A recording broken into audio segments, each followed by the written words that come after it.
season. We know she was dealing with a lot coming off our national championship game, entering the WNBA. Big time transition. I understand that, but we also have to hold these WNBA referees accountable because they played a big factor in the assault Caitlin Clark took for the 2024 season because they did not call a bunch of calls. The way Clark has been officiated this season has sparked debate. Questionable technicals, missed calls on hard fouls, and overall inconsistency have been hard to ignore. This isn't just about one player. It's about the integrity of the game. If the WNBA wants to keep growing, addressing these officiating issues needs to be a priority. Now we know the Indiana Fever front office did everything they had to do, put the right pieces around Caitlin Clark, make sure they make it far in the playoffs, and possibly get a WNBA championship. Caitlin Clark's experience is exposing deeper problems within WNBA officiating that could impact the league's future. Prime example, what really made me start thinking about this was the DJ Carrington situation. They didn't call nothing on that for her poking Caitlin Clark in the eye, and that really had me thinking, like, damn, how many times did they actually, drop the ball and didn't call stuff against Caitlin? Have you ever watched a basketball game and felt like the refs were unfairly targeting one player? That's exactly what Caitlin Clark experienced last season. From the moment she entered the WNBA, viewership soared. But along with the spotlight came some questionable officiating. Caitlin got called for a technical for hitting the back of the backboard, but somebody viciously clotheslined her. We're not getting a call for that. And I just wondered if they would have done it a little different, just start calling stuff for people assaulting Caitlin Clark, that would have kind of minimized the pressure and minimized the assault I believe she would have took for the 2024 season. And going into this new season, once again, they're held responsible, bro. Clark's rookie season was supposed to be about adjusting to the WNBA, but officiating made it even tougher. She faced constant contact, hard fouls on drives, shoves on jump shots, and bumps off the ball. Remember that offensive foul on June 13th against Seattle? She made a routine move, yet the whistle blew. Even the commentators were confused. "I'm not seeing a foul there," one said, as the replay showed almost no contact. Second personal, let's take a look. I think we ought to be able to see it from this angle. I don't see how that's an offensive foul to me. Now that was called an offensive foul on Caitlin Clark. Do we all remember that play?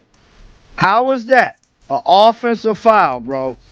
How remotely is this right here an offensive foul, dog? How? Like, I'm just not getting that. But that was the call. This wasn't an isolated incident. It became a clear pattern. Watching Clark's season felt like seeing a referee with an agenda. The footage speaks for itself.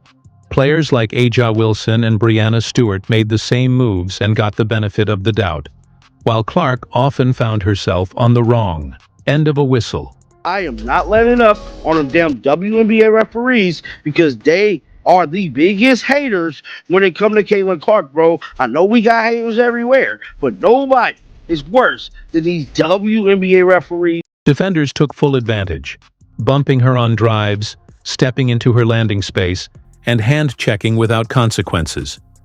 Next voice, next voice. Despite her aggressive play and constant rim attacks, Clark averaged just 3.7 free throws per game, far fewer than other rookies with similar roles. She was repeatedly denied calls that should have been automatic. Unnecessary. Kennedy Carter. Seattle, and all of a sudden, we're pretty close. This has been as close as it's been all second quarter long, 44. This inconsistency didn't just impact Clark's stats. It affected her entire game. Adjusting to the WNBA's speed and physicality is tough enough, but when officials hold you to a different standard, it disrupts your rhythm, decision-making, and confidence. As the season went on, defenders exploited this, pushing the limits even further, knowing they wouldn't get called for it. Also a stat that came out a few weeks ago that said Caitlin Clark received 17% of the WNBA's flagrant fouls this season, and 80% of those flagrant fouls were committed by the Chicago Sky against Caitlin Clark. Joyce Clark took hard hits, got shoved midair, and was knocked to the floor. Yet no whistle. In any other situation, these would be automatic fouls. So why did officials let it slide? Let's break it down. But when you have the face of your league getting nearly 20% of all flagrant fouls called against her, that is an issue. And that's not just an issue that the players have to work out. That is from top down. That goes to the commissioner level. Like, that is the level that needs to control these kinds of things. This wasn't just a missed call. It was part of a pattern.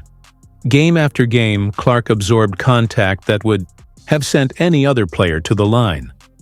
Yet for some reason, the whistle rarely blew in her favor. They're going to pick up Caitlin Clark from the second she touches the basketball. That's what Burton did there. All over Caitlin going inside. I mean, that's a foul. The frustration wasn't just coming from fans. Analysts and former players started calling it out too.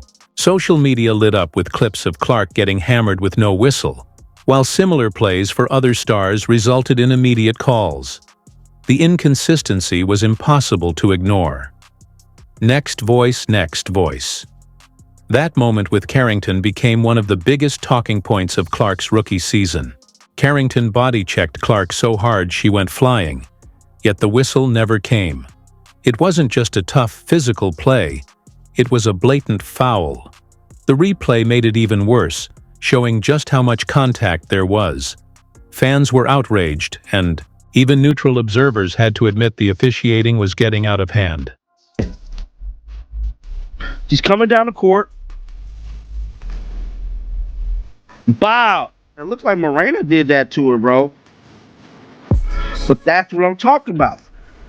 When even former referees call it out, you know there's an issue. Officiating inconsistency is one thing, but what Clark experienced felt targeted. Clear, dangerous plays went unreviewed while softer fouls were called elsewhere. It wasn't just frustrating for fans. It hurt the league's credibility. If the WNBA wants to grow, it can't afford to have its biggest star officiated differently. A tag on his page stated, "This has been pretty much the whole game. No call fouls for Caitlin Clark. The WNBA and their officials now know how to screw up a good thing." This wasn't just about tough basketball.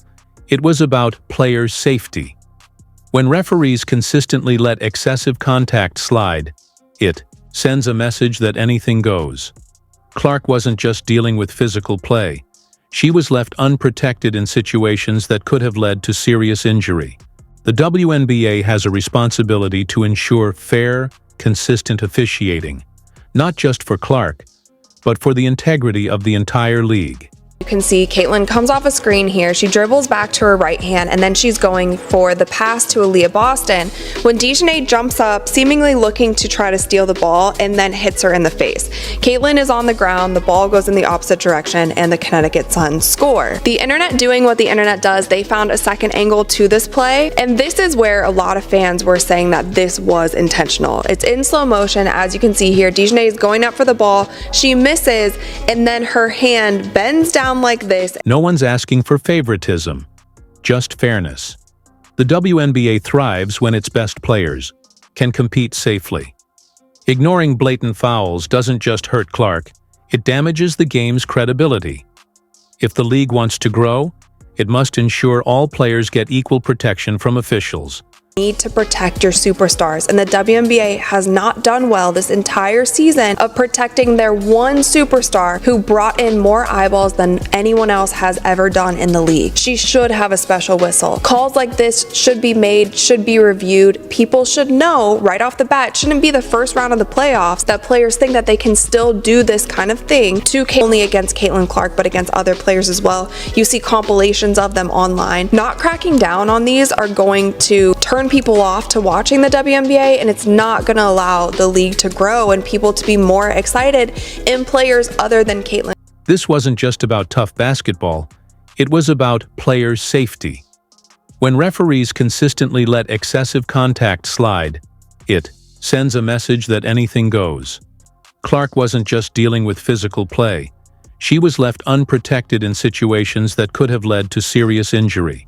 The WNBA has a responsibility to ensure fair, consistent officiating, not just for Clark, but for the integrity of the entire league.